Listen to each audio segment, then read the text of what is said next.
بسم اللہ الرحمن الرحیم۔ السلام علیکم، welcome to my channel Urdu story centre. نئے آنے والوں سے گزارش ہے کہ ہمارے چینل کو سبسکرائب کر دیجئے، ویڈیو کو لائک کیجئے اور لنک دوستوں کے ساتھ ضرور شیئر کیجئے، اور چینل پر موجود گھنٹی کے بٹن کو پریس کر دیں تاکہ ہر آنے والی نئی ویڈیو کی اپڈیٹ سب سے پہلے آپ تک پہنچ سکے۔ پیش خدمت ہے اردو ناول قلندر ذات کا اگلا حصہ۔ میں حیرت سے مہر خدا بخش کے چہرے پر دیکھ رہا تھا، جہاں روب اور دبدبا کے ساتھ سکون پھیلا ہوا تھا۔ اس نے ہماری روداد بڑے تحمل سے سنی، پھر چند لفظوں میں اپنی ان رسائیوں کے بارے میں آگاہ کر دیا جس نے مجھے گھما کر رکھ دیا تھا۔ میں بظاہر بے ضرر دکھائی دینے والا مہر خدا بخش اندر سے کتنا گہرا، خطرناک اور طاقتور شخص ہے، میں اس کا اندازہ نہیں لگا سکتا تھا۔ ساحل پہ کھڑے ہو کر سمندر کے بارے میں اتنا علم تو ضرور ہوتا ہے کہ اس میں گہرائی ہے، لیکن کتنی گہرائی ہے اس بارے میں فقط اندازہ ہی کیا جا سکتا ہے۔ سمندر سے اگر دوستی ہو جائے تو وہ بے تحاشا نواز دیتا ہے، اپنے سینے پر تیرنے کا عزم دینے پر اپنی ساری وسعت بخش دیتا ہے، لیکن اگر دشمنی پر اتر آئے تو اپنے اندر اٹھنے والے طوفانوں میں مار کر یوں گم کر دیتا ہے کہ وجود کو زمین ہی نصیب نہیں ہوتی۔ جسپال کے سوال پر اس کی خاموشی سے میرے وجود میں تجسس پھوٹ پڑا تھا۔ تبھی اس نے بڑے دھیمے سے لہجے میں مسکراتے ہوئے کہا، میں صرف مہر خدا بخش ہوں اور میرے ذمہ محض یہاں کی رکھوالی ہے، اس سے زیادہ کچھ بھی نہیں۔ رہی یہ بات کہ میں یہ سب کچھ کیسے جانتا ہوں، تو یہ اس جدید دور میں اتنی حیرت انگیز بات نہیں، یہ تو جدید آلات کا معمولی سا کھیل ہے۔ میں سمجھا نہیں مہر صاحب، میں نے کہا تو مجھے احساس ہوا کہ میرا لہجہ لاشعوری طور پر مؤدب ہو گیا ہے۔ اس کی شخصیت نے مجھے اندر سے مؤدب کر دیا تھا۔ یار، جدید دور کے یہ جدید آلات جیسے کمپیوٹر، اب اس سے بندہ جو چاہے اور جیسا چاہے فائدہ لے لے۔ اب یہ اس آلے کو استعمال کرنے کی سمجھ بوجھ اور نیت پر منحصر ہے کہ وہ اس سے کیا اور کیسے فائدہ حاصل کر سکتا ہے۔ تو کیا یہاں انٹرنیٹ بھی ہے؟ جسپال نے یوں سوال کیا جیسے وہ حیرت کی آخری حدوں کو چھو رہا ہے۔ اس سے بھی آگے کی بہت ساری چیزیں، یہ کہہ کر وہ دھیرے سے مسکرا دیا۔ اس کا لہجہ بہت حد تک دوستانہ ہو گیا تھا۔ تبھی جسپال نے پوچھا، مگر لگتا نہیں یہ ہو سکتا ہے؟ اس کے یوں کہنے پر مہر خدا بخش نے گہری سنجیدگی سے کہا، یہ جو انسان ہے نا، یہ نہ ہونے اور ہونے کے درمیان ہی بھٹکتا رہ جاتا ہے۔ ہونے کو کیا نہیں ہو سکتا، اسے چھوڑو۔ یہ کہہ کر وہ چند لمحے خاموش رہا، پھر گویا ہوا، آج شام تم لوگ میرے گوپے پر آ کر چائے پیو گے، لیکن میں چاہوں گا کہ مجھے کسی طرح یہاں سے آنے کی اجازت دی جائے۔ جسپال نے تیزی سے کہا، کہاں جاؤ گے؟ مہر خدا بخش نے پوچھا۔ یہیں پاکستان میں کہیں کسی نزدیکی شہر میں، وہاں سے میں اپنے سفارت خانے سے رابطہ کر لوں گا۔ اور یہ کہتے کہتے وہ رک گیا، پھر سانس لے کر دھیمے لہجے میں بولا، اب شاید میں واپس پنجاب نہ جا سکوں۔ ٹھیک ہے، لیکن اس کے لیے وہی شرطیں ہیں، کہو تو دہرا دوں یا تمہیں یاد ہے؟ مہر خدا بخش نے ہلکی سی مسکراہٹ کے ساتھ کہا۔ ہمارے پاس اس کے لیے کوئی جواب نہیں تھا۔ وہ چند لمحے ہمارے رد عمل کا انتظار کرتا رہا، پھر اٹھتے ہوئے کہنے لگا، یاد سے آ جانا، تم لوگوں سے ملنے کے لیے کوئی آ رہے ہیں۔ ہم سے ملنے کے لیے؟ یہاں؟ میں نے چونکتے ہوئے پوچھا۔ میرے ذہن میں ایک ہی دم سے کئی خیال رنگ گئے۔ خدا بخش نے میری بات کا جواب دینا مناسب نہیں سمجھا، بلکہ واپس جانے کے لیے چل دیا۔ اس کے دائیں جانب تانی اور بائیں جانب خوبصورت جسم والا لڑکا سرمد تھا۔ وہ چلے گئے تو جسپال نے فکر مندانہ لہجے میں کہا، یار کہیں ایسا تو نہیں کہ ہم کسی فورجس کے حوالے کر دیے جائیں؟ ہمارا تو سارا کچا چھٹا انہیں معلوم ہو گیا ہے۔ میرے خیال میں یہ لوگ یہاں رہ بھی اسی لیے رہے ہیں کہ سرحدوں کی حفاظت کریں، یا ممکن ہے یہ کوئی جرائم پیشہ لوگ ہوں اور ہمیں، لیکن مجھے نہیں لگتا جسپال کہ ایسے ہوگا، کیونکہ اگر انہوں نے ہمیں ان کے حوالے ہی کرنا ہے تو رات ہی ہم کو کسی وقت اٹھا لیے جاتے، اتنی مہمان نوازی نہ ہوتی۔ میں نے اپنا خیال ظاہر کیا، جمال میرا خیال تو یہ کہتا ہے کہ یہ لوگ تمہاری ذرا سے بھی آفر کریں تو تم یہیں ٹک جاؤ، کیونکہ یہاں سے نکلنے کے بعد تم سیدھے جیل میں جاؤ گے۔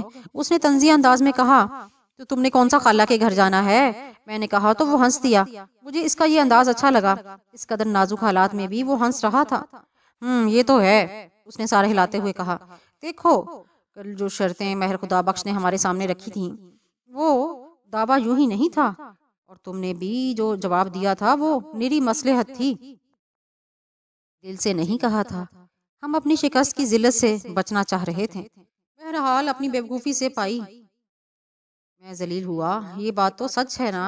میں نے اس کی تصدیق چاہی۔ ہاں یہ تو ہے، وقت کی نزاکت تھی۔ اس نے کسی حد تک سنجیدگی سے کہا، آج اگر اس سے ہمیں سب کچھ بتا دیا تو اس کا مطلب ہے کہ وہ کچھ نہ کچھ تو ہے۔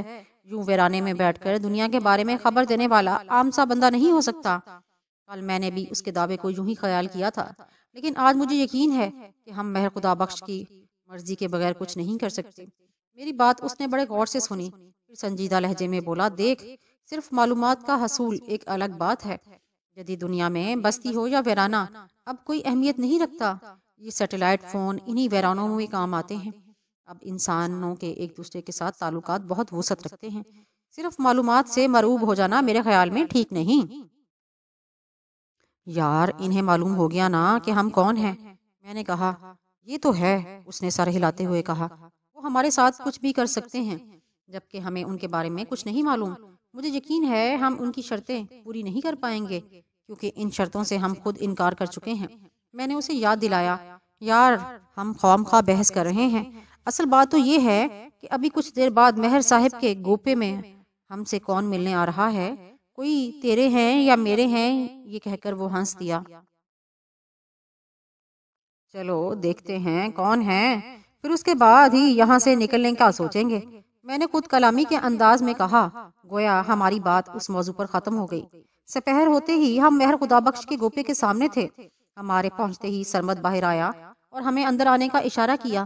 ہم ذرا سی اونچائی چڑھتے ہوئے گوپے کے دروازے تک پہنچے اور پھر اندر داخل ہو گئے۔ سامنے ہی مہر خدا بخش کے ساتھ ایک بوڑھے سے بزرگ بیٹھے ہوئے تھے۔ سر، داڑھی، مونچھیں، بھویں بھی سفید ہو چکی تھی، گلابی رنگ اور تیکھے نقوش۔ بڑی ساری سفید پگڑی میں سے لمبے بال کاندھوں تک جھول رہے تھے۔ انہوں نے سفید کرتا اور سفید ہی دھوتی پہنی ہوئی تھی۔ پاؤں میں مقامی خصہ تھا۔ جیسے ہی ہم اندر داخل ہوئے انہوں نے ہم دونوں کو دیکھا اور پھر ان کی نگاہ مجھ پر ٹک گئی۔ مہر خدا بخش نے مجھے ایک طرف چارپائی پر بیٹھنے کا اشارہ کیا اور جسپال کو ایک بیڑے کی طرف۔ ہم بیٹھ گئے تو وہ بزرگ بولے، اچھا تو یہ ہیں وہ دونوں؟ پھر میری طرف غور سے دیکھتے ہوئے بولے، تجھے پتا ہے تو کون ہے؟ تیری ذات کیا ہے؟ میں نہیں جانتا، اسکول میں استاد نے پوچھا تھا، تب میری ماں نے گجر لکھوایا تھا، پھر کبھی ضرورت ہی نہیں پڑی۔ ہاں تجھے واقع نہیں پتا کہ تو کون ہے، تیری روح کیا کہہ رہی ہے، تجھے تیری اپنی ذات کا پتا نہیں چلا؟ انہوں نے خود کلامی کے سے انداز میں کہا تو میں مؤدب لہجے میں بولا، تو آپ بتا دیں۔ تو کلندر ذات کا ہے۔ کلندر دو طرح کے ہوتے ہیں، ایک وہ جو شکر گزاری کے اعلیٰ ترین مقام تک پہنچ کر قرب الہی حاصل کرنے میں کامیاب ہو جاتے ہیں، رب تعالیٰ بھی ان کی خواہش کو رد نہیں کرتا۔ دوسرے وہ جو ذات کے کلندر ہوتے ہیں، ان کا پیشہ بندر، ریچھ اور کتے نچانا ہوتا ہے۔ تو جان لے کہ تو وہی ہے۔ اور یہ، انہوں نے جسپال کی طرف اشارہ کرتے ہوئے کہا، یہ تیرا احسان چکانے تیرے ساتھ آیا ہے۔ ہم دونوں نہیں جانتے، لیکن میں تمہاری 3 نسلیں دیکھ رہا ہوں۔ ہماری 3 نسلیں بابا جی؟ جسپال نے چونک کر پوچھا۔ ہاں پتر، 3 نسلیں۔ بہت جلد وہ وقت آنے والا ہے جب تم دونوں پر اپنا آپ واضح ہو جائے گا، کون کیا ہے یہ سب کھل جائے گا تم دونوں پر۔ انہوں نے جذب سے کہا، مگر میں کلندر، بندر، ریچھ اور کتے، یہ؟ میں نے کچھ نہ سمجھتے ہوئے سوال کیا تو وہ بولے، پتر تیرے پیدا ہوتے ہی یہ فیصلہ ہو گیا تھا کہ تو کیا ہوگا۔ یہ سفر ہے جو تجھے طے کرنا ہے۔ میری کوئی پیشن گوئی تجھے تیرے راستے سے نہیں ہٹا پائے گی۔ تو نہ چاہتے ہوئے بھی اسی راستے پر چلے گا جو متعین ہو چکا۔ اور باقی رہی کلندر کی بات، کلندر کوئی محض روحانی مقام نہیں ہے، بلکہ یہ ایک طرز زندگی کا نام بھی ہے جس میں جو حال بھی ہو بس شکر گزاری ہے۔ اور جان لو حضرت علی کرم اللہ وجہ کلندر اعظم بھی ہیں، ان کا طرز زندگی شکر گزاری کے اعلیٰ ترین مقام پر ہے۔ خیر، میری یہ بات ابھی تمہاری سمجھ میں نہیں آئے گی، ہماری ایک دفعہ پھر کہیں نہ کہیں ملاقات ہونی ہے، تب تمہیں بھی سمجھ آ چکی ہوگی، وہ ملاقات بڑی اہم ہوگی۔ کیا اب مجھے بندر، ریچھ اور کتے نچانا ہوں گے؟ میں نے پوچھا تو وہ دھیرے سے مسکرا دیے اور بولے، یہ تو تجھے نچانا ہوں گے، ورنہ تو خود ناچتا رہ جائے گا۔ یہ سارا کچھ کیوں ہے؟ یہ جب ہماری اہم ملاقات ہوگی نا، تب تم پر کھل جائے گا۔ اس وقت تجھے بہت ساری عقل سمجھ بھی آ چکی ہوگی۔ انہوں نے یہ کہا، پھر جسپال کی طرف دیکھ کر بولے، جس طرح کوئی دریا میں غوطے کھاتا ہوا کسی انجان کنارے پر جا لگے تم بھی اسی طرح لڑکتے ہوئے یہاں تک آن پہنچے۔ تم دونوں کا ایک ساتھ یہاں تک آنا اتفاق نہیں، وقت ہو گیا تھا کہ تم دونوں کو یہاں لایا جائے۔ تم دونوں کچھ وقت یہاں گزارو، یہی وقت کی آواز ہے۔ کتنا وقت ہمیں یہاں رہنا ہوگا؟ میں نے تیزی سے پوچھا۔ جب تک تم بچھڑے اگر گرا کر ذبح نہیں کر لیتے، اس کی دعوت کھاؤ اور چلے جاؤ۔ انہوں نے گہری سنجیدگی سے کہا تو ہمارے درمیان ایک دم سے خاموشی چھا گئی۔ کیا ہمارا یہاں ٹھہرنا لازمی ہے؟ جسپال نے پوچھا۔ ہاں، نہ ٹھہرنا چاہو تو وہ تم دونوں کا فیصلہ ہے، بس یہ جان لو جو وقت کی آواز نہیں سنتا، وقت اسے یوں پیچھے دھکیل دیتا ہے کہ وہ ماضی میں گم ہو کر رہ جاتے ہیں۔ فطرت کا سفر جاری ہے، اسے چلانے کے لیے قدرت کا انتظام ہماری عقل اور سمجھ سے بھی ماورا ہے۔ فیصلہ تم دونوں کا اپنا ہے، ٹھہرو یا چلے جاؤ، یہ تمہارا اپنا اختیار ہے۔ بابا جی، میں یہ بچوں والا سوال نہیں کروں گا کہ ہمیں یہاں کیوں ٹھہرایا جا رہا ہے۔ یقیناً یہ کسی مقصد کے لیے ہوگا، میں اپنا آپ کے سپرد کرتا ہوں، میں نے پورے خلوص اور جذب سے کہا۔ تو جسپال تیزی سے بولا، اور میں بھی یہ دیکھنا چاہوں گا کہ یہ جمال کس طرح بچڑے کو ذبح کرتا ہے۔ وہ بزرگ چند لمحے ہماری طرف دیکھتے رہے، پھر اٹھتے ہوئے بولے، آؤ تم دونوں میرے قریب آؤ۔ ہم بھی کھڑے ہو کر ان کے قریب چلے گئے۔ پہلے انہوں نے جسپال کو گلے لگایا، چند لمحے وہ انہیں اپنے سینے سے لگائے رہے، پھر چھوڑ کر مجھے اپنے سینے سے لگایا۔ وہ چند لمحے جو میں نے ان کے سینے سے لگا تو مجھے یوں محسوس ہوا جیسے میں بے جان ہو گیا ہوں اور میرا کوئی وزن ہی نہیں رہا، یوں جیسے میں خلا میں معلق ہو گیا ہوں۔ پھر مجھے احساس ہو گیا کہ میرا وزن اتنا بڑھ گیا کہ شاید زمین میں دھنس جاؤں گا۔ چند لمحوں میں اپنی تیزی سے بدلتی ہوئی حالتوں پر میں خود حیران ہو گیا۔ انہوں نے مجھے خود سے الگ کیا اور بولے، لو بھائی میں چلا۔ انہوں نے اپنی لاٹھی اٹھائی اور گوپے سے نکلتے چلے گئے۔ مہر خدا بخش ان کے پیچھے لپکا تو ہم بھی آگے بڑھے۔ وہ پیدل چلتے چل جا رہے تھے۔ اس عمر میں اور اس قدر تیزی کے ساتھ یہ میرے لیے واقعی حیرت انگیز بات تھی۔ ان کا سرخ صحرا کی طرف رخ تھا۔ دیکھتے ہی دیکھتے وہ ایک ٹیلے پر چڑھے اور پھر دوسری طرف اتر کر نگاہوں سے اوجھل ہو گئے۔ آؤ مہر خدا بخش کی آواز پر میں پلٹا اور واپس گوپے میں آ گیا۔ تب تک چائے آ چکی تھی، تانی پیالوں میں چائے انڈیل رہی تھی۔ اب وہ پیالیاں سرو کر چکی تو مہر خدا بخش بولا، یقیناً تم لوگ ان کے بارے میں جاننا چاہتے ہوگے۔ ہاں، کیوں نہیں؟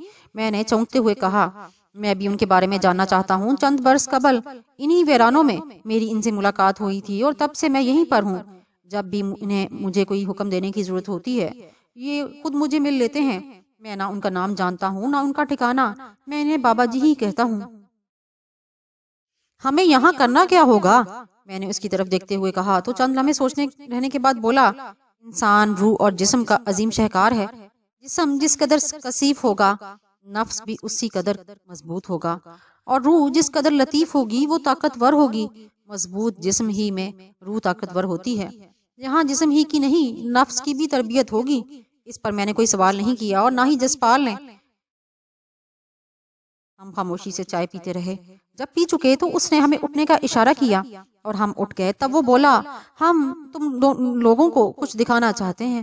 اگر بابا جی کا حکم نہ ہوتا تو آج کل میں تم لوگوں کو یہاں سے روانہ کر چکا ہوتا، لیکن جس رات تم یہاں پر آئے تھے اس شام مجھ تک پیغام پہنچ گیا تھا کہ 2 لوگ مختلف سمتوں میں آئیں گے، انہیں سنبھال لوں۔ ابھی تم لوگوں کو یہ ساری باتیں حیرت انگیز لگ رہی ہوں گی، لیکن کچھ عرصے بعد یہ حیرت نہیں رہے گی۔ اب یہ تم لوگوں پر منحصر ہوگا کہ کتنا سیکھ سکتے ہو، اپنے دامن میں کیا کچھ بھر سکتے ہو، کنکر چنتے ہو یا ہیرے۔ آؤ، یہ کہہ کر وہ گوپے کے باہر جانے کے راستے پر ہو لیا۔ ہم بھی اس کے پیچھے چلتے ہوئے باہر آ گئے۔ ساتھ ہی 3 اونٹ بیٹھے ہوئے تھے، ہمیں ان پر بیٹھنے کا اشارہ کر کے وہ خود ایک پر بیٹھ گیا۔ ہم اونٹوں پر سوار ہوئے، کچھ دیر ایک سمت کو چلتے رہے۔ ایک بڑے سارے گوپے کے قریب ہم جا رکے۔ اونٹوں سے اتر کر ہم اس گوپے کے اندر چلے گئے۔ اس گوپے میں ایک دروازہ تھا۔ مہر خدا بخش نے اس پر اپنی ہتھیلی رکھی تو وہ میکانیکی انداز میں کھلتا چلا گیا۔ وہ ہمیں ساتھ لیتا ہوا سیڑھیاں اترتا چلا گیا۔ نیچے ایک ہال نما کمرہ تھا جس میں خوشگوار خونکی پھیلی ہوئی تھی۔ وہیں دیواروں کے ساتھ ٹی وی اسکرین، کمپیوٹر اور نہ جانے کیا کیا آلات لگے ہوئے تھے۔ وہیں کافی سارے لڑکے لڑکیاں بیٹھے کام کر رہے تھے۔ ان میں سرمد بھی تھا جو نہ جانے کب وہاں تک جا پہنچا تھا۔ یہ ہمارا آپریشن روم ہے۔ یہاں سے صرف باہر کی دنیا سے رابطہ رکھا جاتا ہے، یہیں سے اپنی حدود کا خیال بھی رکھا جاتا ہے۔ آؤ تمہاری بات کروائیں۔ یہ کہتے ہوئے اس نے سرمد کو اشارہ کیا۔ اس نے ہمیں 2 خالی کرسیوں پر بیٹھنے کا اشارہ کرتے ہوئے اسکرین پر نگاہیں جما کر کی بورڈ پر انگلیاں مارنے لگا۔ کچھ دیر بعد سونی کی آواز ابھری۔ وہ ہیلو کر رہی تھی۔ آواز سامنے پڑے اسپیکر سے ابھر رہی تھی۔ میں جمال بات کر رہا ہوں۔ ہائے جمال، کیا تم کسی غیر ملک پہنچ گئے ہو؟ اسکرین پر کوئی نمبر ہی نہیں۔ کہاں ہو تم؟ ٹھیک تو ہو نا؟ ایک دم اتنے سوال کر دیے تم نے۔ میں جہاں بھی ہوں بالکل ٹھیک ہوں۔ ہاں تو سنا، ٹھیک ہے؟ اور اماں کیسی ہے؟ ہم ٹھیک ہیں اور پوری طرح محفوظ ہیں، اس نے کہا۔ مجھے بتا چھاکا کیسا ہے؟ میں نے پوچھا۔ پولیس نے پکڑ لیا تھا اسے، آج صبح ہی وہ نور نگر چلا گیا۔ میرا اس سے رابطہ نہیں ہوا لیکن وہاں سے مجھے معلوم ہو گیا، اس نے بتایا۔ اور شاہ زیب؟ میں نے پوچھا۔ وہ نور نگر میں ہی ہے، بالکل سہما ہوا ہے کیونکہ ابھی اس نے کچھ نہیں کیا۔ اب چھاکے سے بات ہوگی تو پتا چلے گا، اس نے کہا۔ اپنا خیال رکھنا اور گھبرانا نہیں، میں بہت جلد تم لوگوں کے پاس آ جاؤں گا، میں نے اسے دلاسا دیا۔ میں نے چھاکے سے کہا کہ وہ میرے پاس ہی رہے، لیکن ادھر پتا نہیں کیوں وہ نور نگر میں رہنے پر ضد کر رہا ہے۔ تم خیر پریشان نہیں ہونا، اماں سے بات کر لو۔ پتر اپنا بہت سارا خیال رکھنا، میری دعائیں تیرے ساتھ ہیں، اماں نے جذب سے کہا۔ اماں تیری دعاؤں کے سہارے تو جیتا پھر رہا ہوں، ایک یہی تو طاقت ہے میرے پاس، اپنا خیال رکھنا اماں۔ فکر نہ کر پتر، سونی میرا بہت خیال رکھتی ہے، بس تو جلدی سے مجھے ملنے کے لیے آ جا، مگر جب حالات ٹھیک ہو جائیں۔ اماں نے اپنے دل کی بات کہہ دی اور مجھے محتاط رہنے کے لیے بھی کہہ دیا۔ میں نے محسوس کیا جیسے میرا گلا نم ہو رہا ہے۔ میں نے مزید بات کرنا مناسب نہ سمجھا۔ ممکن ہے میرا ذرا سا جذباتی پن سے ارد گرد کھڑے لوگ میری کمزوری نہ جان لیں۔ میں نے اماں کو خدا حافظ کہا، تبھی ایک دم سے مجھے احساس ہوا ان کے پاس سونی کا نمبر کہاں سے آ گیا۔ میں نے تو انہیں نہیں بتایا۔ کیا یہ لوگ سونی تک بھی رسائی رکھتے ہیں؟ کیا یہ بات انہوں نے اس لیے کروائی تاکہ مجھے احساس دلایا جا سکے کہ وہ سونی تک بھی رسائی رکھتے ہیں؟ میں ایک دم سے گھبرا گیا۔ تب تک انوجیت سے رابطہ ہو گیا تھا۔ جسپال پوچھ رہا تھا، کیسے ہو انوجیت؟ سنا ہے تم پر بہت تشدد ہوا ہے۔ ہاں ہوا تو ہے، خیر اسے چھوڑو، میں پہلے ہی ان کی نگاہ میں تھا، لیکن تم ہو کہاں؟ سچی بات تو یہ ہے کہ مجھے خود نہیں معلوم۔ مجھے ہرپریت کے بارے میں بتاؤ، وہ کیسی ہے؟ اس کا زخم ٹھیک ہوا؟ وہ ٹھیک ہے، ہم کیشو مہرا سے مسلسل رابطے میں ہیں۔ تمہاری مسلسل تلاش جاری ہے۔ تمہارے سفارت خانے سے بھی رابطہ کیا تھا، وینکوور سے تیرے بھائی سفارت خانے والوں سے بات کی ہے۔ فکر نہ کر، لیکن تو ہے کہاں پر؟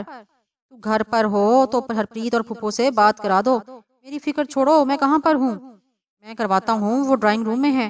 بہرحال اچھا کیا تم یہاں سے نکل گئے، حویلی جلانے کے بعد تو یہ لوگ بہت متشدد ہو گئے ہیں۔ تم گھبراؤ مت، سب ٹھیک ہو جائے گا، میں دیکھ لوں گا سب کو، اس نے ایک عزم سے کہا۔ تبھی کلبجیت کور کی آواز ابھری، کیسے ہو پتر؟ میں ٹھیک ہوں، آپ کیسے ہو؟ وہ گرو مہر کی مہر ہے پتر، تو اپنا خیال رکھنا۔ لے ہرپریت سے بات کر۔ اوے سانو چھڈ کے آپ کدھر چلے گئے ہو؟ وہ شوخی سے بولی۔ بہت جلد تیرے پاس آ جاؤں گا، اب تیرا زخم کیسا ہے؟ ٹھیک ہے اب۔ اچھا سن، اگر زیادہ خراب ماحول ہو جائے سیدھے وینکوور چلے جانا، یہاں جو بھی نقصان ہونا تھا ہو جانے دو، میں سنبھال لوں گا آ کر۔ ٹھیک ہے، اس نے بھرپور انداز سے کہا، اور پھر چند رسمی فکروں کے بعد فون بند ہو گیا۔ تبھی مہر خدا بخش نے ہمیں باہر چلنے کا اشارہ کیا۔ جیسے ہی ہم باہر آئے تو میں نے پوچھ ہی لیا، مہر صاحب یہ سونی کا فون نمبر آپ کے پاس کیسے آ گیا؟ مجھے یقین تھا کہ تم یہ سوال ضرور کرو گے۔ سونی پچھلے چند دنوں سے پولیس کے اعلیٰ حکام سے ملتی رہی ہے، تمہارے لیے اور چھاکے کے لیے وہاں اس نے اپنا فون نمبر دیا ہوا ہے، اس نے سکون سے کہا۔ تو اس کا مطلب ہے کہ آپ کی پولیس حکام تک؟ میں نے جان بوجھ کر بات ادھوری کی تھی۔ یہاں رہو گے نا تو ساری باتیں سمجھ جاؤ گے، آؤ تمہیں کچھ مزید دکھاؤں۔ یہ کہہ کر وہ اپنے اونٹ پر سوار ہو گیا۔ کچھ ہی فاصلے پر ایسا ہی ایک اور گوپا تھا جو پہلے سے نسبتاً بڑا تھا۔ اس نے چاروں طرف باڑ تھی، بہت ساری گائیں، بکریاں اور اونٹ تھے، کچھ ریوڑ کی صورت میں واپس آ رہے تھے۔ وہاں ایک طرف اکھاڑا بنا ہوا تھا۔ ہم گوپے کے اندر گئے تو ویسے ہی سیڑھیاں اتر کر نیچے ہال میں جا پہنچے۔ وہاں جسم بنانے اور بدن کمانے کے لیے آلات سجے ہوئے تھے۔ ایک طرف بڑا سارا میٹرس پڑا ہوا تھا، بلا شبہ وہاں پر لڑنے کی تربیت دی جا رہی تھی۔ اس وقت وہاں پر 2 بندے ہی موجود تھے جن کے بدن دیکھ کر رشک آ رہا تھا۔ انہیں مہر خدا بخش نے کہا، یہ دونوں اب یہاں آیا کریں گے۔ جی ٹھیک ہے، قدرے ادھیڑ عمر بندے نے ہلکا سا جھک کر کہا۔ مہر نے ہمیں واپس پلٹنے کا اشارہ کیا۔ پھر اسی طرح اونٹوں پر سوار ہوئے اور ایک مسجد کے قریب جا پہنچے۔ اس سے ملحق ایک بڑا سا گھر تھا، ہم اس کے اندر چلے گئے۔ وہیں تہہ خانے کا دروازہ کھلا۔ اور ہم سیڑھیاں اتر گئے۔ ویسا ہی ہال تھا لیکن وہاں انتہائی خاموشی تھی۔ سامنے ذرا سی اونچی مسند پر ایک بوڑھے سفید ریش بزرگ بیٹھے ہوئے تھے۔ ان کے سامنے چند لڑکے لڑکیاں سفید لباس میں یوں بیٹھے ہوئے تھے جیسے مراقبے پہ ہوں۔ بزرگ ہماری طرف دیکھ رہے تھے۔ مہر خدا بخش نے اشارے سے ہمارے بارے میں بتایا۔ انہوں نے آنکھیں بند کر کے ہمیں قبول کرنے کا اشارہ کیا۔ تبھی ہم باہر نکل آئے۔ اس وقت سورج غروب ہونے کو تھا جب ہم واپس مہر خدا بخش کے گوپے تک آ پہنچے۔ اونٹوں سے اتر کر وہ ہمارے پاس آیا اور بولا، پہلی وہ جگہ تھی جہاں تم لوگوں کو کی ذہنی تربیت ہونا تھی، دوسری میں جسمانی اور تیسری پر روحانی تربیت ہوگی۔ تم لوگ کتنے وقت میں کیا کچھ سیکھ سکتے ہو یہ تم لوگوں پر منحصر ہے۔ ہمیں اگر زندگی نے یہ موقع دے دیا تو ہم اسے ضائع نہیں کریں گے، میں نے پورے خلوص سے کہا تو مسکراتے ہوئے بولا، اور ہاں تمہیں ہر چیز یہاں دینی ہوگی، وہ ہے نشانہ بازی۔ تم فنکار ہو اور اپنا ہنر یہاں دو گے اگر دینا چاہو۔ میں حاضر ہوں، میں نے پرخلوص دل سے کہا۔ کل چند لوگ تمہیں دے دیے جائیں گے، تم ان کی تربیت کرنا۔ اور جسپال، یہ ہمارا مسلم سیٹ اپ ہے، تمہیں اپنے مذہب کے بارے میں مکمل آزادی ہے، تمہیں جو اچھا لگے قبول کر لو، باقی جبر نہیں، کیونکہ میں سمجھتا ہوں کردار ہی وہ پھل ہے جس سے کسی درخت کے بارے میں فیصلہ کیا جا سکتا ہے۔ اور ہاں، یہاں قریب ہی ایک بستی ہے، اب تم دونوں وہاں ایک گھر میں رہو گے، درختوں تلے نہیں، اس نے کہا تو ایک مقامی نوجوان نے ہمیں لے کر اس بستی کی طرف چل دیا۔ اس دن نہ جانے مجھے کیوں یقین ہو رہا تھا کہ میری زندگی کا ایک نیا دور شروع ہو گیا ہے۔ اس دوران بارش ٹوٹ کر برسی تھی، منہ اندھیرے ہی۔ جو بارش ہوئی تو سارا دن برستی رہی۔ سپہر کے بعد کہیں جا کر بارش تھی تو ریت کی اپنی ہی جادو بھری مہک نے میرے وجود میں نشہ بھر دیا۔ سرمئی بادلوں سے آسمان ڈھکا ہوا تھا، ٹھنڈی ہوا چل رہی تھی جس نے اگست کے آخر دنوں کے حبس کو ختم کر دیا۔ بھوری ریت پانی سے بھیگ کر مزید گہرے رنگ کی ہو گئی تھی۔ ایسے موسم میں مجھ سے بیٹھا نہیں گیا، میں تنہا ہی کھلا صحرا میں نکل گیا۔ ایک ٹیلے پر کافی ساری بہیر بہوٹیاں دکھائی دیں تو میں وہیں بیٹھ گیا۔ میں نے اپنے ارد گرد صحرا کو دیکھا، بارش نے اس میں زندگی بھر دی تھی۔ پہلے پہل مجھے وہاں سے وحشت ہونے لگی، پھر جوں جوں وقت گزرتا گیا میں صحرا سے مانوس ہوتا چلا گیا۔ 3 ماہ سے زیادہ کا عرصہ اس وسیع ریگستان میں گزر گیا تھا۔ یہاں سے ہمیں بہت کچھ سیکھنے کو ملا تھا۔ صحیح معنوں میں ہمیں اپنی اوقات کا پتہ چلا تھا کہ ہم کتنے پانی میں ہیں۔ کنویں کے مینڈک درمیان میں آ گئے تو پتہ چلا کہ اگرچہ وہ ایک صحرا تھا، بے رونق لکو دک صحرا، ویران، مگر بقول خواجہ فرید سائیں کے، روحی رنگ رنگلیڑی جیڑی یار ملاوے، یعنی روحی بہت رنگین ہے، یہ ہمیں یار سے ملا دیتی ہے۔ کہ مصداق ہمیں اندر تک سے رنگین کر دیا تھا۔ یہاں کی رنگینی اور سنگینی نے ہمیں باہر کی دنیا کو بھلا کر رکھ دیا تھا۔ ہمیں معلوم ہی نہیں تھا کہ ہمارے اندر ایسی صلاحیتیں بھی ہیں۔ میں وہ بندہ تھا جسے سیل فون کی سمجھ نہیں تھی، اب میں کمپیوٹر کے استعمال کے بارے میں جان گیا تھا۔ ذہنی، جسمانی اور روحانی تربیت کے وہ مدارس طے کیے جن کے بارے میں نے کبھی سوچا بھی نہیں تھا۔ بقول ہمارے ایک استاد کے، جب ہم یہاں آئے تھے تو نہ کہ بہتر بت اپنے اندر نصب کیے ہوئے تھے، وہ سب ٹوٹ گئے اور ہمارے حالات خواجہ فرید سائیں کے اس شعر جیسے ہو گئے کہ دھوئیں دار فقیر تھیموں سے فخر وڈایاں سٹیاں۔ ہم تو اب ایسے بے انا بندے بن گئے ہیں جو عشق کی آگ میں جلتے نہیں، محض سلگتے ہیں، کیونکہ ہم نے اپنے سارے غرور اور فخر پھینک دیے ہیں۔ وہاں جا کر مجھے صحیح معنوں میں معلوم ہوا کہ میری قدر کیا ہے۔ وہاں سب نے تسلیم کیا تھا کہ میں نشانے میں فنکارانہ مہارت رکھتا ہوں، اس کا میں نے بارہا ثبوت دیا۔ میں نے وہاں یہی مہارت سکھائی۔ چند لوگ میرے حوالے کر دیے گئے جن میں تانی اور سرمد بھی تھے۔ اس ایک مہارت دینے کے عوض انہوں نے مجھے کیا کچھ دیا اور کس کس مہارت سے نواز دیا یہ میں ہی جانتا تھا۔ ان لوگوں کے ساتھ جسپال بھی شامل تھا۔ ہم سب ایک دوسرے کے بڑی تیزی سے نزدیک آتے چلے گئے اور اس دوران میں اچھی طرح جان گیا کہ مہر خدا بخش کا تانی پر ایویں ہی ناز نہیں تھا۔ تانی بہت ساری غیر معمولی صلاحیتیں رکھتی تھی۔ جہاں مجھے وہاں سے بہت کچھ ملا، اس میں ایک تانی کی دوستی بھی تھی۔ ان 3 مہینوں میں وہ مجھ سے کچھ زیادہ ہی قریب ہو گئی تھی۔ میں نے اسے ویسے ہی سمجھا جیسے سرمد کے ساتھ میری دوستی تھی، لیکن اس کا انداز سب سے منفرد تھا۔ میں بھیگے ہوئے موسم میں خالی الذہن بیٹھا بہر بوٹیوں کو دیکھ رہا تھا۔ اچانک مجھے احساس ہوا کہ کوئی میرے پیچھے ہے۔ میں نے تیزی سے مڑ کے دیکھا تو تانی ٹیلے پر چڑھ رہی تھی۔ سفید مہین لباس میں اس کا گلابی بدن چھلک رہا تھا، شولڈر کٹ بال بھیگے ہوئے تھے، گلے میں سفید موتیوں کا ہار تھا، پاؤں میں سفید ہی جوگر تھے۔ وہ میری طرف بڑی گہری نگاہوں سے دیکھتی ہوئی میری جانب بڑھتی آ رہی تھی۔ میں اٹھ کھڑا ہو گیا اور پوچھا، تانی خیر تو ہے؟ تم یہاں کیسے؟ بس یوں ہی، میرا تم سے باتیں کرنے کو جی چاہ رہا تھا۔ تم آؤ کریں باتیں، یہاں بیٹھو۔ میں نے کہا تو وہ ایک دم خمار آلود لہجے میں بولی، نہیں، پہلے تم مجھے اسی طرح نشانہ لگواؤ جیسے پہلے دن تم مجھے تھام کر نشانہ لگوایا تھا۔ اس کے یوں کہنے پر میں نے محسوس کیا کہ اس کا لہجہ میرا خمار آلود ہی نہیں بلکہ بھیگا ہوا بھی تھا، شاید رومانوی تھا یا غمزدہ، اس کا اندازہ میں نہ کر سکا۔ خیر تو ہے نا تانی، تم یہ خواہش کیوں کر رہی ہو؟ میں نے واقعتاً حیرت سے پوچھا۔ کیا تم میری یہ چھوٹی سی خواہش پوری نہیں کرو گے؟ اس نے جواب دینے کے بجائے سوال کر دیا۔ تب میں نے جان بوجھ کر جھوٹ بولتے ہوئے کہا، کیوں نہیں، مگر اس وقت میرے پاس پسٹل نہیں۔ میرے پاس ہے، کہہ کر اس نے اپنی قمیض میں ہاتھ ڈالا، ریڑھ کی ہڈی کے پاس سے پسٹل نکالا جو نیفے میں ارسا ہوا تھا اور میری طرف بڑھا دیا۔ میں نے اسے مزید سوال نہیں کیا، میں نے پسٹل پکڑا، میگزین میں گولیاں دیکھی۔ مطمئن ہونے کے بعد میں نے تانی کی جانب دیکھا تو اس نے اپنی پشت میرے سینے کے ساتھ لگا دی، وہ میرے ساتھ چپک گئی تھی۔ وہ نشانہ لگانے والا انداز نہیں تھا، میں چونک گیا لیکن اس احساس نہیں ہونے دیا۔ میں نے پسٹل اس کے ہاتھ میں دے کر اس کی باہوں کے ساتھ باہیں پھیلائیں، وہ میری باہوں میں یوں ہو گئی جیسے پگھل رہی ہو۔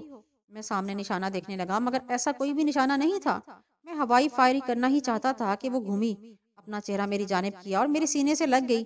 اس کی ٹھوری میرے بائیں کاندھے پر تھی، وہ بے حد جذباتی ہو رہی تھی۔ میں نے اس کی پشت پر ہاتھ پھیرتے ہوئے حوصلہ دینے کے انداز سے میں کہا، کیا بات ہے تانی، کیا ہوا تمہیں؟ جمال، میں تم سے محبت کرنے لگی ہوں، میں تم سے جدا نہیں ہونا چاہتی، اس نے جذباتی انداز میں کہا اور میں ایک دم بھنچکا کر رہ گیا۔ میں نے تو کبھی ایسا سوچا بھی نہیں، دوسروں کی طرح اس طرح سے میں نے کبھی ایسا سوچ بھی نہیں سکتا تھا۔ یہ تم کیا کہہ رہی ہو تانی، ہوش میں تو ہو نا تم؟ ہاں میں ہوش میں ہوں، پھر سن لو، میں تم سے جدا نہیں ہونا چاہتی۔ یہ کہتے ہوئے اس کی آنکھ سے آنسو ٹپک کر گالوں پر پھسل گئے۔ مجھے اس وقت یہ سمجھ میں نہیں آ رہا تھا کہ اسے کیا کہوں۔ میں حیران تھا کہ وہ ایسا کیوں کر رہی ہے، اتنی مضبوط لڑکی یوں ریزہ ریزہ کیوں ہو رہی ہے۔ میں نے اسے دونوں کندھوں سے پکڑا، اس کے چہرے پر دیکھتے ہوئے پوچھا، صاف صاف بتاؤ تم کہنا کیا چاہتی ہو؟ یہ مذاق، میں نے کہنا چاہا تو وہ میری بات کاٹتے ہوئے بولی، جمال وہ وقت آ گیا ہے جس کے لیے میں بہت ڈرتی تھی، میں تم سے جدا نہیں ہونا چاہتی۔ اس کے لفظ سسکیوں میں لپٹے ہوئے تھے۔ میں خاموشی سے کھڑا اس کی طرف دیکھ رہا تھا۔ وہ چند لمحے رکی، پھر کہنے لگی، یہاں فیصلہ ہو گیا ہے کہ اب تم دونوں کسی بھی دن یہاں سے چلے جاؤ گے، بلکہ تمہیں بھیج دیا جائے گا اور میں چاہتے ہوئے بھی تمہارے ساتھ جا نہیں پاؤں گی۔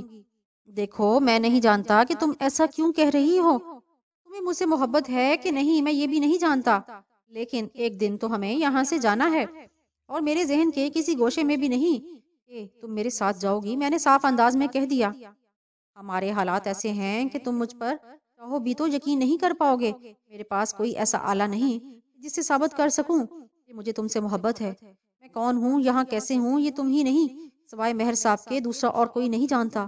میری مجبوری یہ ہے کہ میں ابھی تمہارے ساتھ نہیں جا سکتی، ورنہ میں ضرور چلی جاتی۔ اس نے روحانسا ہوتے ہوئے کہا۔ میں نے جواباً کچھ کہنا چاہا، وہ میرے لبوں پر اپنا ہاتھ رکھ کر بولی، میں تمہارے ساتھ جاتی تو یہ ثابت کر دیتی کہ مجھے تم سے کتنی محبت ہے۔ یہ کہتے ہوئے اس نے اپنا ہاتھ ہٹا لیا تو میں نے کہا، تانی ہم دونوں میں بہت اچھا تعلق رہا ہے، تم نہ جانے کس محبت کی بات کر رہی ہو۔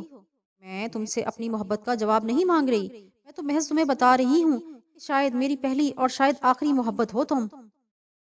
پہلے دن جمال، پہلے دن جب میں نے تمہیں دیکھا میں گھائل ہو گئی، تم پہلی ہی نگاہ میں مجھے اچھے لگے تھے۔ میں نے دل ہی دل میں دعا کی تھی کہ تم یہیں رہ جاؤ، میں نے خود نہیں سوچا تھا کہ میں تمہارے اتنے نزدیک آ جاؤں گی۔ پہلے دن جب تم نے نشانے کے لیے اپنے ساتھ لگایا تو مجھے خود کسی مرد کے لمس کا احساس ہوا۔ اسی وقت سے منتظر تھی کہ تم میری جانب توجہ کرتے، مگر تم تو پاگلوں کی طرح سب کچھ سیکھ جانے میں مگن تھے۔ کچھ دنوں سے میں نے فیصلہ کر لیا کہ تمہیں اپنی محبت کا احساس دلاؤں گی، کم از کم جتنے دن تم یہاں ہو اتنے دن، مگر شاید قدرت کو یہ منظور نہیں، میں اسے کھو دوں گی جسے میں نے چاہا ہے۔ پتہ نہیں ہم دوبارہ کبھی مل بھی پائیں گے یا نہیں، کیسی قسمت ہے میری، اس نے کہا اور میری طرف غور سے دیکھنے لگی۔ اس کے گال، ناک کی پھنک اور ہونٹ سرخ ہو رہے تھے۔ تم یہاں رہ کر بھی میرے ساتھ رابطے میں نے کہا تو وہ تیزی سے بولی، نہیں جمال نہیں، میں ساتھ چاہتی ہوں، نہ جانے کیوں مجھے یقین ہے جمال کہ ہم دوبارہ ضرور ملیں گے۔ ٹھیک ہے تب ہم کوئی نہ کوئی فیصلہ کر لیں گے، میں نے کہا تو وہ ایک دم کھل گئی۔ سچ، یہ کہہ کر وہ مجھ سے لپٹ گئی، پھر اپنی گال میرے سر سے ہولے ہولے رگڑنے لگی۔ میرے الگ ہوتے ہوئے بولی، شاید وہی میری نئی زندگی ہو، شاید میں نے کہا اور پھر اس کا ہاتھ پکڑ کر بولا آؤ چلتے ہیں۔ جسپال کو میں بتا کر نہیں آیا وہ میری رات دیکھتا ہوگا۔ وہ میرے ساتھ یوں چل دی جیسے ٹرانس میں ہو، اور میں اس وقت تک نہیں سمجھ پایا کہ وہ ایسا کیوں کر رہی ہے۔ مجھے تو یہ سمجھ بھی نہیں آ رہی تھی کہ میں یہ بات جسپال کو بتاؤں کہ نہیں۔ رات گئے تک میں اسی الجھن میں رہا۔ مجھے تانی سے زیادہ اس بات کی فکر ہو رہی تھی کہ اب ہمیں یہاں سے بھیج دیا جائے گا۔ مجھے یوں لگ رہا تھا جیسے بہت جلدی میں ہمیں یہاں سے روانہ کیا جا رہا ہے۔ اپنے آپ کو دریافت کرنے کا مزہ تو اب آنے لگا تھا۔ مجھے افسوس ہونے لگا تھا، میں اتنی جلدی یہاں سے جانا نہیں چاہتا تھا۔ میں یہ سوچ رہا تھا کہ اچانک مجھے خیال آیا یہ تو محض تانی کا خیال تھا۔ مہر صاحب نے تو مجھے نہیں کہا، جب وہ کہیں گے تو دیکھا جائے گا۔ نہ جانے جذبات کی روح میں وہ کیا کہتی چلی گئی۔ میں نے سب کچھ ذہن سے نکالا اور پرسکون انداز میں سونے کے لیے لیٹ گیا۔ آسمان پر بادل چھائے ہوئے تھے، سارا دن سورج دکھائی نہیں دیا تھا، مگر بارش نہیں ہوئی تھی۔ سپہر کے بعد ہم کچھ دیر کے لیے آرام کرنے کی فراغت ملتی تھی۔ ہم اس وقت بستی کی طرف جا رہے تھے کہ مہر خدا بخش کے گوپی کے پاس بہت سارے لوگوں کا رش دیکھ کر ہم ٹھٹک گئے۔ پھر ہم تیزی سے اس طرف بڑھ گئے۔ وہاں کچھ بھی نہیں تھا، مگر لوگ یوں گوپی کی طرف دیکھ رہے تھے جیسے وہاں کچھ دیکھنے کے منتظر تھے۔ تقریباً سبھی لوگ وہاں موجود تھے جو بستی میں یا ادھر ادھر رہتے تھے۔ بستی کی طرف سے ابھی کچھ لوگ آ بھی رہے تھے۔ تبھی گوپی کا دروازہ کھلا اور مہر خدا بخش کے ساتھ وہی بابا جی بھی نمودار ہوئے۔ انہوں نے آتے ہی مجھے یوں دیکھا جیسے وہ گوپی سے ہی مجھے دیکھ رہے تھے۔ مہر خدا بخش نے مجھے آگے آنے کا اشارہ کیا۔ میں آگے بڑھا اس کی طرف جاتے ہوئے جب میں میدان کی درمیان میں گیا تو ایک جانب سے اچانک بچھڑا چھوڑ دیا۔ میں لمحوں میں سمجھ گیا کہ میرے امتحان کا وقت آ گیا۔ جس وقت میں نے بچڑے پر نگاہ جمائی تھی انہی لمحات میں تانی نے بلم نما چھری اپنے ہاتھ میں لہرائی اور میری جانب پھینک دی۔ میں اگر چھری پر توجہ دیتا تو بچڑا مجھے ٹکر مار دیتا، مگر یہ میری توہین تھی کہ چھری زمین پر گر جاتی۔ میں نے ہوا میں کلا بازی لگائی اور چھری کو پکڑ لیا۔ تب تک بچڑا عین میرے نیچے تھا۔ میں نے پوری قوت سے وہ بلم نما چھری بچڑے کے اوپری بدن پر گھونپ دی، چھری کے سہارے ہی گھوم کر زمین پر آن کھڑا ہوا۔ بچڑا درد کی شدت سے پاگل ہو گیا۔ میں نے ایک جست لگائی اور اس کے سامنے آ گیا۔ وہ ٹکر مارنے کے لیے لپکا تو میں نے اس کے سینگ پکڑ لیے۔ اس نے زور زور سے اپنا سر مارنا شروع کر دیا۔ میں اس کے ساتھ لڑک تھا، کبھی ایک طرف چلا جاتا اور کبھی دوسری طرف۔ وہ اچھلتا تو میں اس کے ساتھ اچھل جاتا۔ تقریباً 3 منٹ یہی چلتا رہا، تب بچڑے کا زور ٹوٹ گیا۔ میں نے اپنا دباؤ ایک طرف ڈال دیا۔ وہ 2-3 زور کے جھٹکے دیے تو اس کے قدم اکھڑ گئے اور وہ زمین پر آ گرا۔ میں نے اس کے سینگ چھوڑ کر چشمے زدن میں چھری اس کے بدن سے نکالی۔ اس کا خون بہہ نکلا۔ بچڑا تڑپ کے اٹھنا چاہتا تھا کہ میں نے پاؤں کی ٹھوکر سے اس کی تھوتنی پر ماری۔ اس کے حواس مختل ہو گئے۔ تبھی میں نے ایک لات اس کے سر پر رکھی اور تکبیر پڑھتے ہوئے اس کے گردن پر چھری پھیر دی۔ خون کا فوارہ چھوٹ پڑا۔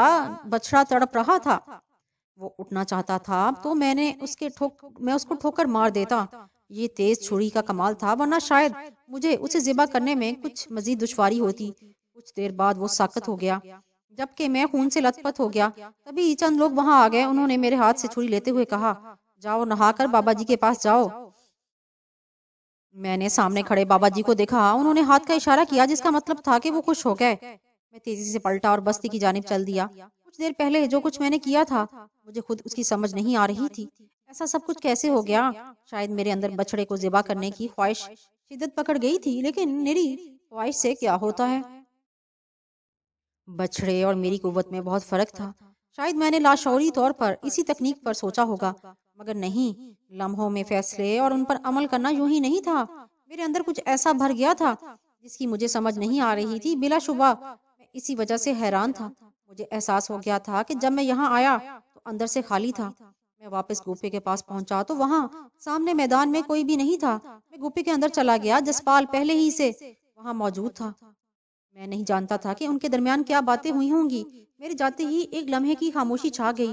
بابا جی نے میری نگاہوں میں نگاہیں ڈالی اور میری طرف دیکھا اور بولے، پھر کوئی بات کیے بغیر کھڑے ہو گئے۔ انہوں نے مجھے گلے لگایا اور مجھے تھپکی دی اور کہا، یہ دنیا جنگل تو نہیں ہے پتر، مگر کچھ جانور نما انسانوں نے اسے جنگل بنا دیا۔ ان جانوروں کا تو کوئی سدباب کرنا ہے نا، کوشش کرو۔ یہ کہہ کر چند لمحے میری طرف دیکھا اور باہر کی جانب چل پڑے۔ میں ان کی یہ ادا نہیں سمجھ سکا۔ میں ان کے پیچھے لپکا اور گوپے سے باہر آ گیا۔ وہ تیز تیز قدموں سے چلتے ہوئے میدان میں پہنچ گئے، پھر میرے دیکھتے ہی دیکھتے صحرا میں اوجھل ہو گئے۔ میں واپس پیڑے پر آ کر بیٹھ گیا۔ نہ جانے میں کیوں یہ چاہ رہا تھا کہ بابا جی میرے پاس کچھ دیر مزید ٹھہرتے اور باتیں کرتے۔ یہ اچانک آتے ہیں اور اسی طرح چلے جاتے ہیں۔ مہر خدا بخش نے کہا تو میں چونک کر اس کی طرف متوجہ ہو گیا۔ اب میری بات ذرا دھیان سے سنو۔ یہ کہتے ہوئے وہ چند لمحے میری جانب دیکھتا رہا، پھر بولا، آج رات تم دونوں یہاں سے جا رہے ہو۔ یہاں سے جانے کے بعد تم نے بھول جانا ہے کہ کبھی یہاں آئے تھے۔ ایسا کیوں مہر صاحب؟ میں نے الجھتے ہوئے پوچھا۔ وہ چند لمحے سوچتا رہا، پھر بولا، ہم دنیا میں ہر اس جگہ پر ہیں جہاں ہماری ضرورت ہے۔ میں اس کا ایک حصہ ہوں، لیکن تم دونوں کے بارے میں ایک عجیب بات یہ ہے کہ تمہاری آمد سے تقریباً 2 ماہ قبل بابا جی اچانک یہاں آئے۔ انہوں نے مجھے بتایا کہ 2 مخالف سمتوں سے 2 لوگ یہاں آئیں گے، انہیں سنبھال لینا۔ اس سے زیادہ انہوں نے بات نہیں کی تھی، پھر تم لوگ آ گئے۔ یہ بات میں نے تمہیں پہلے بھی بتائی تھی، لیکن اب یہ بات تم سمجھ سکتے ہو۔ مہر صاحب 1 منٹ، میں نے کہا تو وہ میری طرف دیکھنے لگا۔ تب میں نے کہا، آپ لوگ اور بابا جی دونوں ایک نہیں؟ شاید تم بھول رہے ہو، میں بابا جی کا نام تک نہیں جانتا۔ میں یہاں پر یہ سیٹ اپ بنانے کے لیے آیا تھا کیونکہ یہ میرا علاقہ تھا اور میری بود و باش یہیں کی ہے۔ یہ میری ڈیوٹی ہے اور میں یہ ڈیوٹی دے رہا ہوں۔ جب میں یہاں آیا تو انہی دنوں میری ان سے ملاقات ہوئی۔ میں سمجھتا ہوں انہوں نے روحانی طور پر میری بہت مدد کی ہے۔ سمجھ لو، مجھے اب یہ سمجھ لگ گئی ہے کس ریچھ کو کہاں سے پکڑنا ہے، کس کتے کو کیا اشارہ کرنا ہے اور کس بندر کو کیسے نچانا ہے۔ یہ چیزیں مجھے وہ نہیں سکھا سکے جن کے لیے میں نے ساری جوانی تیاگ دی۔ وہ لوگ کون؟ میں نے تیزی سے پوچھا۔ یہ راز ہے، مجھے کچھ نہیں معلوم کہ کون کس جگہ پر کیا کر رہا ہے، لیکن سبھی انسانیت کے لیے کام کر رہے ہیں۔ وقت کے ساتھ تمہیں بھی معلوم ہوتا چلا جائے گا۔ یہ ذہن میں رکھو، تم ہمارے نیٹ ورک کا حصہ نہیں، ممکن ہے کبھی ہو جاؤ۔ میں نے تمہیں یہاں پر فقط بابا جی کی وجہ سے رکھا ہے۔ اب تم نے جانا ہے، لیکن اپنے گھر نہیں، جسپال کے ساتھ اس کے گاؤں۔ میں اوگی جاؤں گا؟ اس نے چونکتے ہوئے پوچھا تو جسپال بھی میری طرف چونک گیا۔ یہ جمال کا امتحان ہے اور اس کے بعد جسپال تمہارا امتحان ہوگا۔ شام ڈھلنے والی ہے، کھانا کھاؤ اور جانے کے لیے تیار ہو جاؤ۔ تم لوگوں نے آج رات ہی سرحد پار کرنی ہے، اب جاؤ تیاری کرو۔ اس نے اٹھتے ہوئے کہا تو ہم بھی اٹھ گئے۔ ذہن میں ایک دم سے نہ جانے کتنے سوالات گونج اٹھے۔ میں جب وہاں سے نکلا تو مجھے یوں لگا جیسے میں کوئی نئی دنیا تسخیر کرنے وہاں سے نکلا ہوں۔ رات گہری ہو چلی تھی، ہر طرف اندھیرے کا راج تھا۔ میں اور جسپال 2 اونٹوں پر سوار چلتے چلے جا رہے تھے۔ صحرا میں چلنے اور منزل پر پہنچنے کی تربیت ہمارے کام آ رہی تھی۔ میں ستاروں کی ترتیب سے اپنی راہ پر تھا۔ مجھے چوکیوں کے بارے میں خوب اندازہ تھا۔ ان سے بچتے بچاتے ہم دونوں باڑھ تک آ پہنچے جو ابھی ہم سے کافی دور تھی۔ ہم نے اونٹوں کو واپس ہانک دیا۔ اس وقت میں نے زمین پر لیٹ کر آلہ نکالا تاکہ اپنی سمت درست ہونے کا تعین کر لوں۔ ویسے ہی جسپال کر رہا تھا۔ چند لمحوں بعد ہمیں اپنی سمت کے درست ہونے کا یقین ہو گیا۔ ہم کرالنگ کرتے ہوئے آگے بڑھے۔ ہمیں باڑ کے نیچے بنی سرنگ سے گزرنا تھا جو مقامی بھارتی اسمگلروں نے اس لیے بنائی تھی، اور اسی رات انہوں نے اسی سرنگ سے پار آنا تھا۔ ہم بہت قریب جا کر رک گئے۔ ہمارے اندازے کے مطابق انہیں اب تک سامنے آ جانا چاہیے تھا۔ ہم زمین سے چپکے ہوئے تھے اور ہماری نگاہیں سامنے لگی ہوئی تھیں۔ روشنی پھیلنے میں ابھی 3 گھنٹے سے زیادہ کا وقت تھا۔ تاہم باڑ پر لگی روشنی سے ارد گرد کا سارا منظر صاف دکھائی دے رہا تھا۔ بلا شبہ وہ اسمگلروں کی سرحدی فورسز کے میل ملاپ ہی سے سرحد پار کرتے ہوں گے۔ ہم زمین سے لگے انتظار کر رہے تھے، تبھی سرنگ میں سے ایک بندہ رینگتا ہوا باہر نکلا۔ اس نے 1-2 لمحے باہر کا جائزہ لیا، پھر آگے بڑھ آیا۔ اس کی کمر پر ایک بڑا سا بیگ تھا۔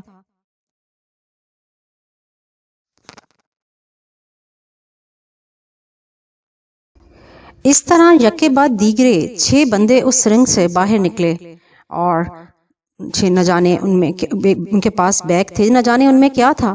وہ رینگتے ہوئے ہم سے کچھ فاصلے پر دائیں جانب بڑھتے چلے گئے۔ ہم مقررہ وقت کا انتظار کر رہے تھے۔ جیسے ہی وہ وقت ہوا، سرنگ میں سے ٹارچ کی روشنی دوبارہ جل کر بجھ گئی۔ ہم تیزی سے رینگتے ہوئے آگے بڑھ گئے، یہاں تک کہ سرنگ میں سے ہو کر دوبارہ دوسری جانب باہر نکل آئے۔ سامنے کوئی نہیں تھا۔ ہم رینگتے ہوئے کافی فاصلہ طے کر گئے، یہاں تک کہ ہمیں ٹارچ کی روشنی سے پھر بتایا گیا کہ ہم نے کدھر جانا ہے۔ کچھ ہی فاصلے پر 3 بندے کھڑے تھے۔ ہم نے کھڑے ہو کر ان سے ہاتھ ملایا تو ان میں سے ایک بولا، چلو بھائی اب گاڑی میں بیٹھو۔ اس نے ٹارچ کی روشنی میں ذرا سا فاصلے پر کھڑی 4 وہیل کی جانب اشارہ کیا۔ ہم اس میں بیٹھے تو گاڑی چل دی۔ تقریباً آدھا گھنٹہ سفر طے کرنے کے بعد ایک ڈیرے میں جا پہنچے۔ اس دوران انہوں نے ہم سے کوئی بات نہیں کی۔ گاڑی سے اترے تو دیکھا ایک طرف کچے کمروں کی قطار تھی جس کے باہر مویشی بندھے ہوئے تھے